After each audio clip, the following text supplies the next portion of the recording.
তো এর জন্য আপনারা প্লে স্টোরে গিয়ে গুগল লেন্স এই অ্যাপ্লিকেশনটিকে ডাউনলোড করে ইনস্টল করে নেবেন। তো যেহেতু আমার মোবাইলে আগের থেকে ইনস্টল করা আছে, তাই আমি অ্যাপসটিকে ওপেন করলাম। ওপেন করার পর আপনাদের সামনে এইরকম ইন্টারফেস চলে আসবে। তো দেখেন এখানে কয়েকটা অপশান। প্রথম যে অপশানটি আছে এখানে ট্রান্সলেট, আপনারা এখান থেকে ক্যামেরার মাধ্যমে যে কোনো টেক্সট ক্যামেরা করে এখানে ট্রান্সলেট করে দেখতে পারেন।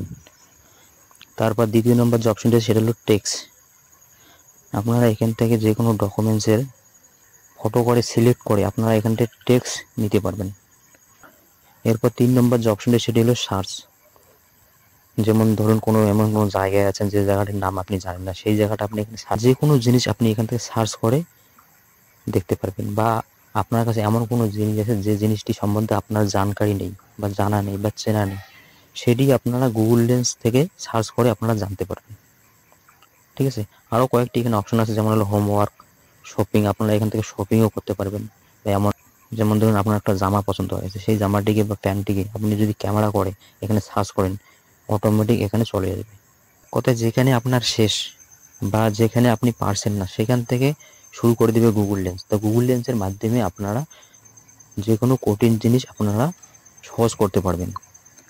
যেমন ধরুন আপনার কাছে একটা গাছ আছে বা আপনি একটা গাছ দেখেছেন, সেটা জানেন না, গুগল লেন্সের মাধ্যমে যখন ক্যামেরা করবেন তো গুগল লেন্স কিন্তু তখনই সেটা ক্যাপচার করে নেবে এবং আপনাকে সঠিক জানকারি দিয়ে দেবে যে এটা কী গাছ, সেই গাছটির নাম কি।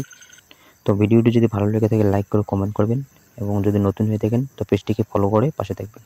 ধন্যবাদ।